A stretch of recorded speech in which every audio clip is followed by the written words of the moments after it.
Como fazer manejo de traumas emocionais com a fenomenologia na prática clínica? Meu nome é André Toso e nesse canal eu ajudo psicólogos a aplicar a fenomenologia na prática clínica para um atendimento mais seguro, autêntico e profundo. Se você não subscreve o canal, subscreve aqui para você continuar recebendo conteúdos como esse aqui. Tá? Hoje a gente vai falar de uma das minhas especialidades, que é trauma emocional. Eu trabalho há alguns anos já, praticamente 10 anos, trabalhando diretamente com traumas emocionais. Eu tive uma experiência muito grande na época em que eu estava vivendo em Portugal, de atender em 5 países diferentes de forma presencial. Então eu era convidado para alguns cursos em que eu atendia as pessoas que estavam fazendo aqueles cursos, e entre os países, a França, a Bélgica, Portugal, Polônia e aqui no Brasil também. Então eu tive essa experiência, e essa experiência me deu a oportunidade de ver diferentes tipos de trauma em diferentes países e com diferentes pessoas, né? E em diferentes contextos também existenciais, porque em cada país as pessoas crescem com determinados valores, com determinados sentidos, e os traumas, o que a gente pôde ver é que a linguagem do trauma ela é universal. Né? E é isso que eu vou querer falar um pouco para vocês aqui. Quando a gente aprende a manejar um trauma emocional, a gente aprende em qualquer língua, para qualquer situação, para qualquer ser humano. Né? E isso é muito importante a gente perceber. O que é um trauma emocional? Né? Para começar, a gente fazer uma definição simples e breve para vocês compreenderem o que é um trauma emocional. O trauma emocional é um acontecimento ou uma série de acontecimentos que impactam a existência do paciente que está chegando para nós, né? De uma forma extrema, impacta de forma muito grave, né? Então, quando a gente fala de trauma, a gente está falando de momentos, assim, acontecimentos que trazem um choque para o paciente no sentido existencial e marca uma ruptura, como se fosse um ponto de ruptura na abertura existencial. Né? No cinema, quando uma pessoa está escrevendo um roteiro cinematográfico, tem uma coisa que chama turning point, que é aquele momento do filme em que algo muda, tem uma virada na história surpreendente, por exemplo. Né? O trauma emocional ele tem esse impacto, como se fosse um turning point na vida da pessoa. Né? Principalmente se for um trauma grave, né? Um trauma de potência, ele pode gerar um momento de ruptura muito grave na abertura existencial do paciente. Né? E, por exemplo, a partir desse acontecimento, a afinação afetiva do paciente, a sua abertura mesmo para o mundo, né, as suas tonalidades afetivas, elas têm a tendência de um fechamento, de um empobrecimento. E tira muitas vezes um brilho existencial da pessoa. Né? Então, às vezes, a existência da pessoa está de uma maneira tranquila, a pessoa está fazendo as coisas da vida dela, está tudo acontecendo de uma forma assim, boa para a pessoa. De repente, depois daquele impacto, depois daquele trauma emocional que aconteceu, a partir daí ela perde aquele brilho. Né? E onde é que a gente vê esse brilho existencial da pessoa? Nos olhos, muitas vezes. Né? Por isso é tão importante a gente olhar nos olhos dos nossos pacientes. Né? Porque os olhos, eles demonstram esse brilho existencial. Às vezes, quando a gente olha para os olhos de uma pessoa, a gente consegue já perceber de cara se a pessoa está triste, se a pessoa está acelerada, se a pessoa está com baixa energia, se a pessoa não está bem. Né? E pelo contrário também, né, a gente consegue ver se a pessoa está com mais energia, com mais vivacidade a partir do olhar. Né? As mães, elas são muito boas nisso, né? Por exemplo, acontece muito com a minha mãe, assim, ela percebe quando eu não estou bem pelo meu olhar, pela minha forma de falar também, mas pelo meu olhar, né? Então a mãe tem essa intuição muitas vezes do filho. E nós, terapeutas, a gente precisa ter essa intuição, desenvolver essa intuição de olhar para os olhos do nosso paciente, ver a forma como ele está falando, para perceber como é que está esse brilho existencial dele. Tem brilho ou ele está realmente assim se arrastando na existência? Né? E normalmente quando a gente vê uma pessoa que está se arrastando demais na existência, está com dificuldade de caminhar pela existência, nós podemos ligar o alerta de que talvez alguma coisa, algum trauma tenha acontecido com essa pessoa. Tudo isso, é claro, tá? Não é uma regra e depende muito do impacto do que aconteceu, do contexto em que isso aconteceu, do modo de ser, né, do paciente, de como que ele encarou aquele acontecimento, e outras variáveis assim que seriam impossíveis de eu elencar aqui. Por isso que nós, na fenomenologia, nós trabalhamos caso a caso, né? Cada paciente que chega é único e singular. A gente tenta dar uma compreensão do manejo, né, para ficar mais fácil, para a gente ter orientações básicas de trabalho. Agora, o que vai determinar mesmo o modo como esse paciente foi impactado por um trauma, por um acontecimento marcante da existência dele, é realmente só no encontro, é só no momento em que a gente encontrar esse paciente e ouvir dele, sentir ele, né, sentir a afinação afetiva dele, para a gente saber realmente se aquilo foi tão impactante ou não, né? Uma das coisas mais importantes, né, que a gente tem que falar é que o trauma não é o acontecimento em si, tá? Só. O acontecimento em si é aquilo que gera algo, né? É como se fosse o catalisador de algo. Mas o mais importante são as marcas existenciais que vão se revelar no próprio modo de ser, na própria abertura do paciente e também no próprio funcionamento do sistema nervoso autônomo do paciente. Tá? Então, o porquê do sistema nervoso autônomo?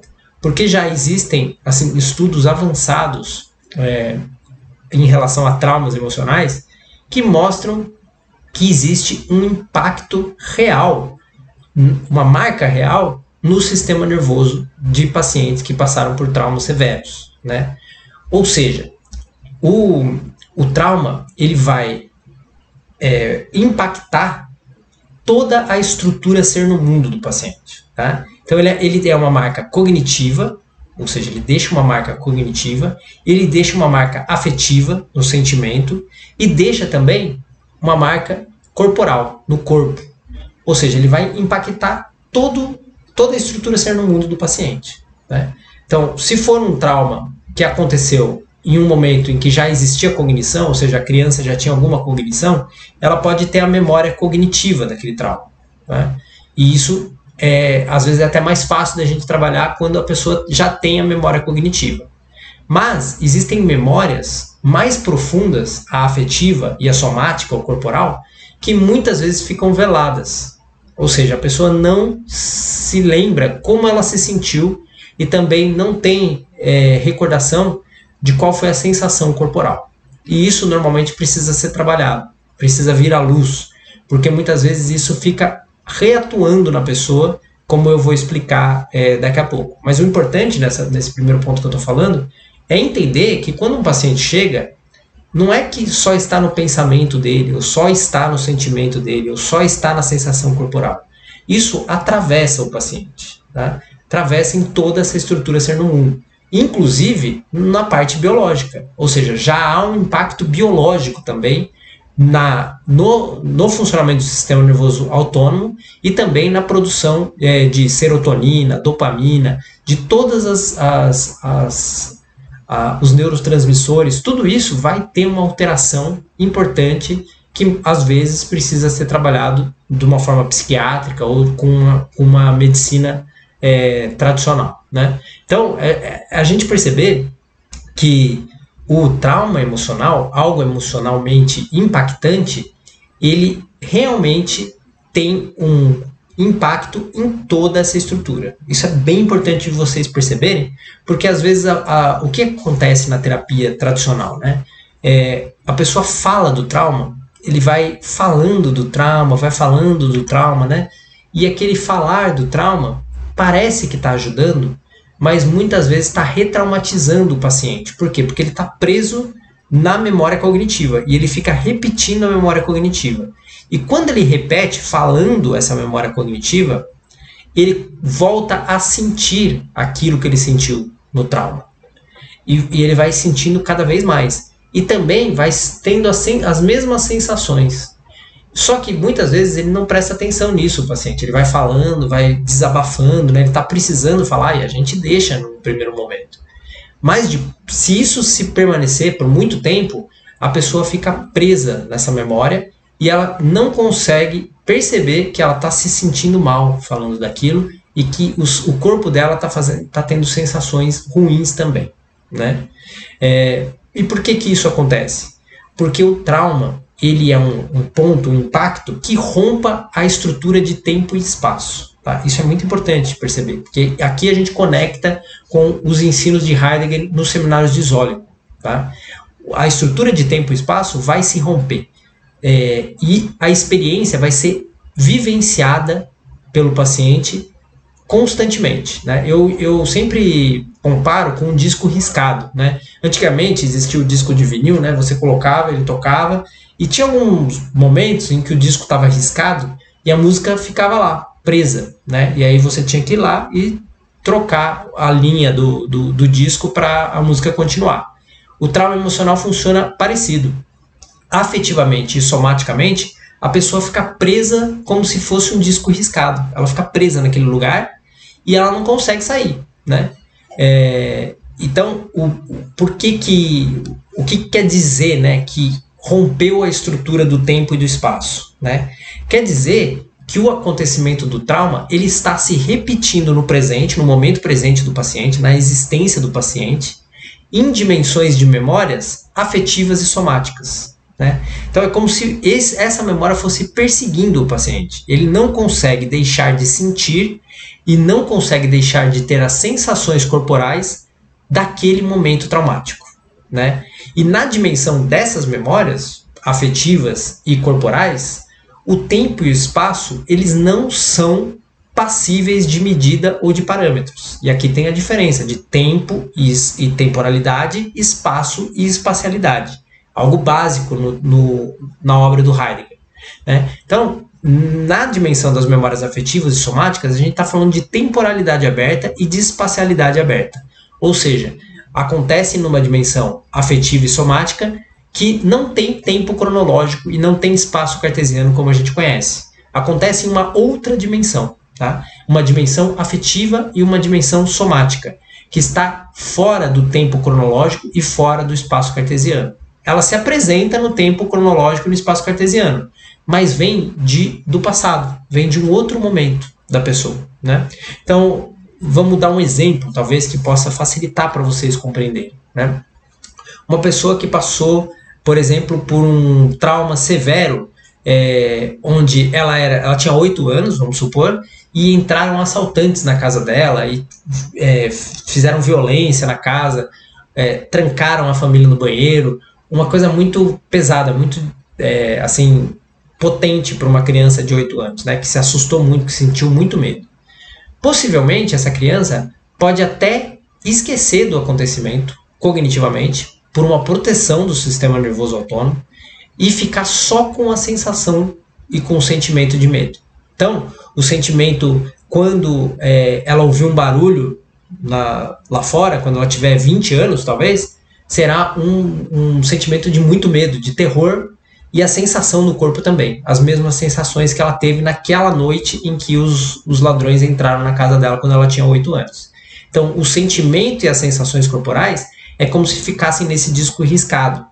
E muitas vezes ficam velados. Só que quando tem um gatilho, alguma coisa acontece, a pessoa volta a sentir aquilo, né? E muitas vezes vai ter um ataque de pânico, vai ter um problema de depressão crônica, e nem vai saber por quê, e muitas vezes está relacionado com um acontecimento desse, né?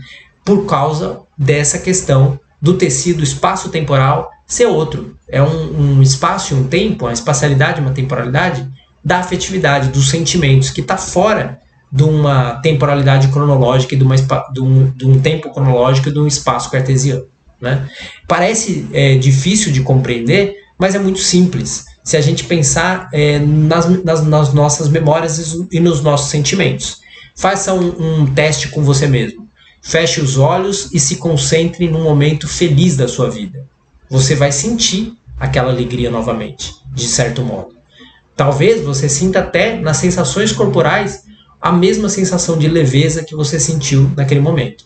Agora, se você for pensar num momento muito difícil, num momento assim de perda, muito complicado de você lidar, talvez você sinta novamente aquele sentimento e também você vai sentir as sensações corporais também naquele momento, né? Então, nas memórias, né, estão assim essa facilidade da gente observar isso como algo fenomenológico, óbvio, claro, né? Não é uma questão teórica, é uma questão de experiência vivencial, né? O que eu falei aqui para vocês imaginarem, né, esses dois momentos, é algo fenomenológico, não é uma teoria que eu criei, né? É algo que a gente vê nos nossos pacientes, claramente, e que a gente associa à teoria heideggeriana dos seminários de Zollikon, principalmente. Né? Então, fenomenologicamente, a memória ela não tem tempo e espaço. Né? E é por elas que a gente pode voltar e tirar o disco daquela rigidez, daquela repetição. Tá? Então, vocês já estão vendo aqui, né, como para trabalhar trauma emocional, a gente precisa trabalhar memórias e a gente precisa trabalhar dentro da temporalidade. Né? O tempo e o espaço e as memórias são muito importantes para o trabalho com traumas emocionais. Então, o que acontece? Né? É como se aqueles sentimentos e aquelas sensações corporais estivessem vivos no coração e no corpo do paciente. Estão acontecendo ainda. Né? E normalmente, diante dessas situações semelhantes, desses gatilhos que eu expliquei, o paciente vai sentir novamente as mesmas sensações, os mesmos sentimentos. Né? Agora, se for um trauma extremamente grave, né, pode ser, por exemplo, esse que eu falei não é um trauma extremamente grave, ele pode ser considerado um trauma grave. Agora, um trauma extremamente grave pode ser um abuso sexual muito pesado na infância, pode ser uma violência muito grande, pode ser um acidente muito pesado em que a pessoa emocionalmente se sentiu muito abalada. Né? Quando é assim, um trauma extremamente grave, esses sentimentos e sensações eles podem estar sempre presentes, ou seja, não precisa nem de gatilhos mais. Né? Ele se instala no paciente e se torna uma depressão crônica, se torna um transtorno de ansiedade extremo, né, em que a pessoa tem, às vezes, e eu já atendi algumas pessoas assim, 8, 10 ataques de pânico por dia, o tempo todo tendo ataques de pânico. Né? Ou seja, dependendo da gravidade do trauma, isso inviabiliza a existência da pessoa. Tá? A pessoa fica inviabilizada.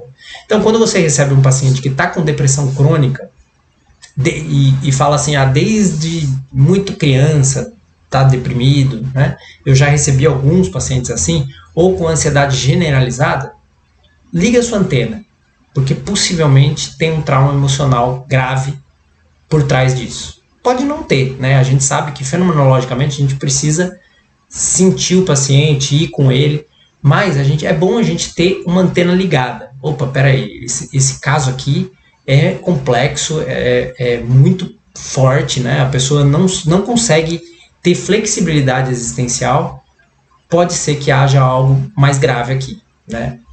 Então é bom a gente ficar ligado com isso, sempre ligado, né? Então, o que acontece, né, nesses pacientes? O sentimento de medo, por exemplo, ou de horror até, né, ou de pânico que aconteceu no momento daquele trauma, passa a afinar a vida do paciente no medo, né? Nesse medo, ou nesse sentimento difícil de lidar, né? Mesmo que na realidade ele esteja seguro. Então, às vezes, você encontra pacientes que estão em casa e tem ataques de pânico gravíssimos porque acha que vai acontecer alguma coisa. E ele fala, o ataque de pânico veio do nada. Isso é muito comum os pacientes falar. Não veio do nada. Veio nesse espaço-tempo que não é o que ele conhece. Né? Não é o cronológico, não é o cartesiano. É um espaço e tempo das memórias, né? Das memórias afetivas e das memórias somáticas. E quando acontece aqui, como não tem informação cognitiva, a gente supõe que veio do nada. Né? Quando a gente fala veio do nada, é porque veio de um lugar que a gente não conhece. Sempre que a gente acha que veio do nada, alguma coisa aconteceu do nada, é porque a gente está falando de algo que ainda não é conhecido, ainda está velado para nós. Né? Mas que, se nós investigarmos, a gente encontra. Né? Mas o paciente ele costuma falar isso. Né? E vai acontecer uma outra coisa com esse tipo de trauma muito grave, que são sensações corporais de dores extremas, ou seja, somatiza no corpo. Né? Por exemplo, as pessoas que têm fibromialgia, né? Existe essa doença, fibromialgia, em que as pessoas sentem dores, sentem questões corporais muito complexas, que faz um sofrimento mesmo na pessoa. Né? Isso normalmente é uma revelação no corpo e apontam sintomas que gritam o trauma, né? A fibromialgia mesmo é um caso em que a gente vê, muitas vezes, um trauma por trás. Trauma de abuso sexual acontece muito com fibromialgia, né? Outros traumas de impacto muito grande também, a fibromialgia pode ser um resultante disso, né? E é claro, também tem a fibromialgia como algo genético, que pode vir da genética, tudo bem. Mas aqui a gente está falando de trauma, então eu estou trazendo o que a gente fala de trauma. O corpo, né, ele vai falar o que a mente não pode processar, né? Isso é muito importante. No trauma isso acontece muito. Não chegou no cognitivo, não tem capacidade, às vezes, até o cognitivo, de processar que aquele acontecimento tão difícil, o corpo vai falar, né? Então, um exemplo muito clássico é pessoas que sofrem ataques de animais selvagens, né? Não sei se vocês já viram, às vezes no Discovery Channel tem alguma coisa, né? Mas o que acontece com uma pessoa que sofre um ataque de um leão, por exemplo? O corpo ele desliga, tá? A pessoa ela não sente dor, muitas vezes, tá? Se a pessoa sobrevive, né, depois ela relata que ela não sentiu nada, né? As dores vieram depois, porque o corpo ele faz a mente ela desliga e deixa as coisas acontecerem, né? É uma proteção do sistema nervoso autônomo muito potente, né? E aí não tem processamento de sensação, de sentimento, mas isso não quer dizer que eles não impactaram, só que o sistema nervoso autônomo desligou, quase como se fosse um disjuntor que desliga para não sentir a dor, né? E isso depois vai ter consequências graves, muitas vezes, na pessoa que passou por esse tipo de acontecimento, né? Mas então, dada essa explicação inicial, né, para vocês entenderem um pouco como é que funciona o trauma emocional, como que a gente pode manejar com a fenomenologia clínica, né, casos complexos de traumas, né? Uma coisa que já deve ter ficado clara para vocês, né, se a gente trabalhar apenas pela via cognitiva, pouca coisa a gente vai poder fazer, tá? Alguns traumas que foram mais na adolescência ou na vida adulta, o cognitivo ainda é possível da gente trabalhar alguma coisa. Mas, se foi anterior, a via cognitiva vai fazer muito pouco e normalmente vai retraumatizar o paciente, como eu falei, né? Falar a respeito do trauma, repetir, vai ter um efeito retraumatizador na pessoa. E a pessoa vai falando, vai narrando e vai sentindo de novo.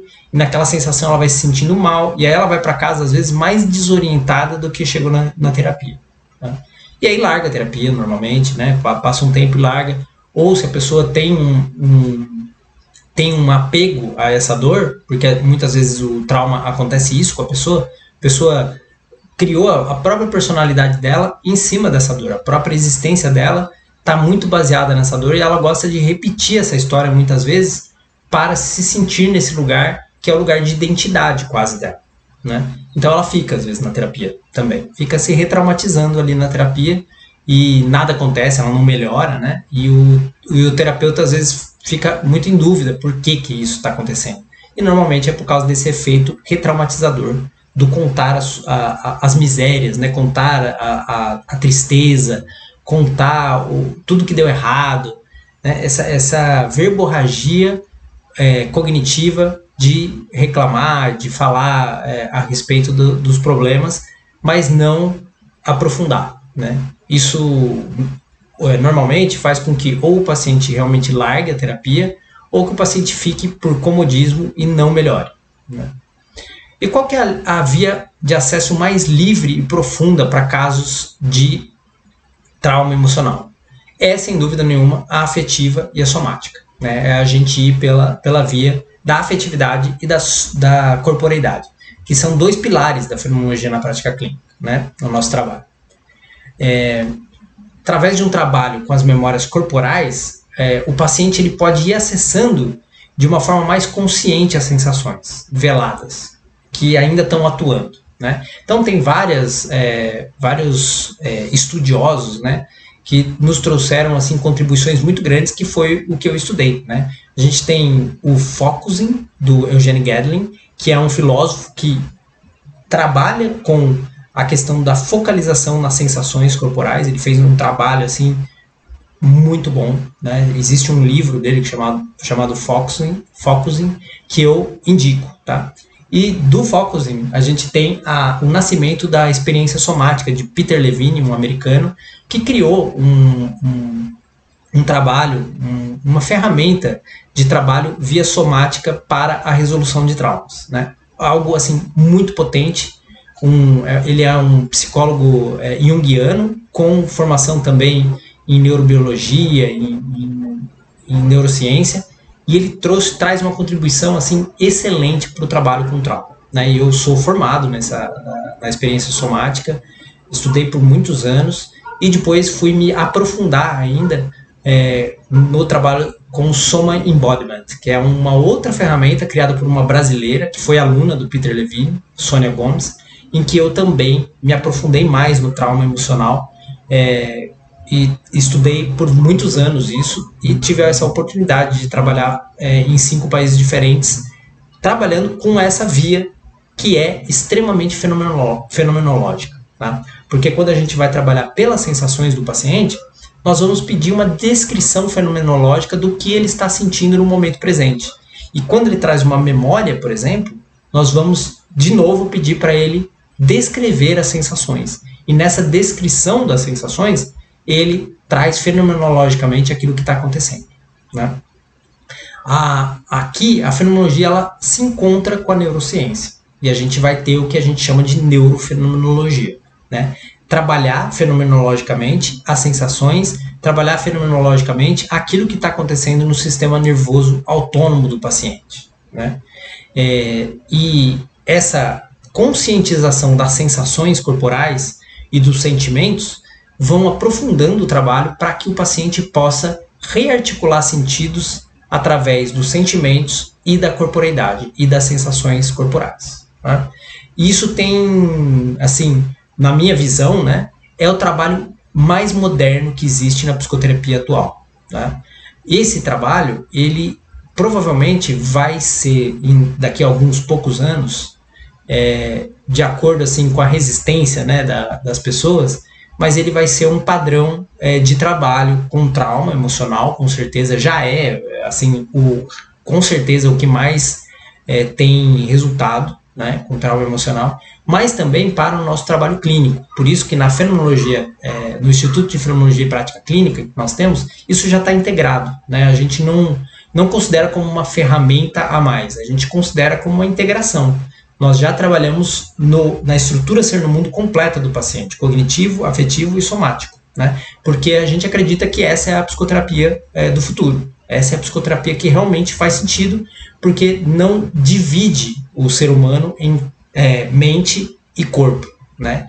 E espírito, por exemplo. Ele integra as 3 coisas: a mente, o corpo e a afetividade, o sentimento, o coração, né? E nesse sentido do somático, de trabalhar mais orientado para o somático, a gente chama esse método de bottom to up, ou seja, de baixo para cima. Ao invés do paciente ficar falando sobre o acontecimento, retraumatizando, nós vamos trabalhar pelas sensações que aquele acontecimento traz para ele, os sentimentos que ele teve. Então, muitas vezes o paciente nem precisa falar do que aconteceu, tá? Isso é muito interessante, porque tem pacientes que passaram por abusos sexuais gravíssimos que eles não vão querer falar a respeito do caso, não vão querer descrever, falar o que aconteceu. E nós podemos pedir pela memória para ele ver o que ele sente quando ele lembra de alguns momentos daquilo que aconteceu, sem ele precisar falar. E ele vai começar a ter os sentimentos e as sensações, é claro, de acordo com o manejo correto, né? Aqui não é o lugar em que eu vou ensinar você a fazer isso. Isso é na nossa formação avançada, né? Aqui é só para você compreender como é que funciona nesse contexto a gente trabalhar pela via somática, né? Então, bottom to up é porque do corpo para a mente, ou seja, ao invés de como a psicoterapia tradicional funciona, da gente falar e só falar, né? Só ficar no up, aqui na parte de cima, nós vamos começar um trabalho de baixo para cima, né? Nas sensações e nos sentimentos, para depois a gente chegar na cognição. O trabalho somático com o trauma ele possibilita algo, né, nesse trabalho mais somático, que o corpo faça descargas realmente fisiológicas da tensão e do estresse do momento traumático. Porque o que acontece? Fica gravado no corpo do paciente, o trauma. Ele fica com aquela sensação, aquela sensação corporal presa no sistema nervoso autônomo, e ele enrijece, ele tem muito estresse, muitas dores, porque vai contraindo, né? Na lida dele com o espaço, com a gravidade, ele vai se contraindo, vai se fechando, né? E a gente pode, com esses exercícios, trazer assim uma descarga mesmo fisiológica para o paciente, para ele se sentir melhor também na lida dele com a corporeidade, né? Então, muitos dos traumas que o nosso corpo carrega, eles podem ser aliviados com esse trabalho, que utiliza uma outra linguagem, uma linguagem diferente da linguagem que a gente está acostumado, né? Ele não trabalha com a linguagem racionalista e descritiva de eventos e de acontecimentos. Ele trabalha com a descrição fenomenológica de sentimentos e de sensações, né? É bem diferente, é bastante diferente, né? Em paralelo a esse trabalho somático, né, tal o trabalho afetivo, como eu falei, muito importante, que às vezes algumas psicoterapias corporais esquecem, né, e a gente precisa saber que a gente está trabalhando integrado. Então, qual que é o trabalho? Rearticular as memórias traumáticas em novos sentidos existenciais, né? Então, aquele evento traumático, a gente vai trabalhar pela corporeidade, mas o objetivo é que afetivamente o paciente também rearticule o sentido cognitivo que ele deu para aquele acontecimento, né? E isso vai fazer toda a diferença, né? E como é que a gente faz isso? Qual é a melhor maneira da gente fazer esse trabalho de rearticulação do sentido pela afetividade e pela corporeidade? É através das vivências fenomenológicas, né? Você já ouviu falar delas, das vivências? Aqui a gente às vezes fala, né? Deve ter algum vídeo aqui no YouTube que eu gravei a respeito delas. Mas as vivências fenomenológicas, elas são cognitivas, afetivas e somáticas. A gente trabalha também na integração do ser no mundo pelas vivências.